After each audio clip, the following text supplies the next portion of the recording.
नमस्कार दोस्तों, भोजपुरी के एक ही king power star Pawan Singh हूँ बेटा। मूड बनने में थोड़ा टाइम लगता है। जिस जिले में रहने वाले हैं, जो जिला पूरे हिंदुस्तान का नंबर 1 पर है।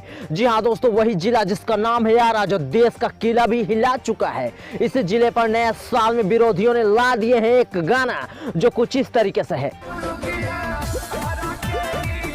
तो दोस्तों कहते हैं ना, शेर अगर सोया है तो उसको छेड़ना नहीं चाहिए, नहीं तो अगर शेर जग गया तो फिर चीर फाड़ के रख देगा। ऐसे में हमारे भोजपुर के शेर पावर स्टार पवन सिंह अब कहां रुकने वाले हैं। दोस्तों आपको बता दें कि भोजपुर के सम्राट विरोधी और जलाने वालों को जवाब देने के लिए लेकर आ रहे हैं भूचाल गाना, जिसका नाम होने वाला है मुर्गिया छपरा के हिया। दोस्तों आपको बता दें कि विरोधियों पावर स्टार पवन सिंह के गाँव का नाम पे गाना गा के सोच रहे थे कि पावर स्टार और उनके फैंस तो कंबल में मुंह छिपा लेंगे, लेकिन जानने वाले बेटे सुन लो, पावर स्टार और उनके फैंस मौगे नहीं हैं जो चुप हो जाएंगे, क्योंकि आज तक ऐसा कोई जिला नहीं है जो पावर स्टार और उनके फैंस से हिला नहीं।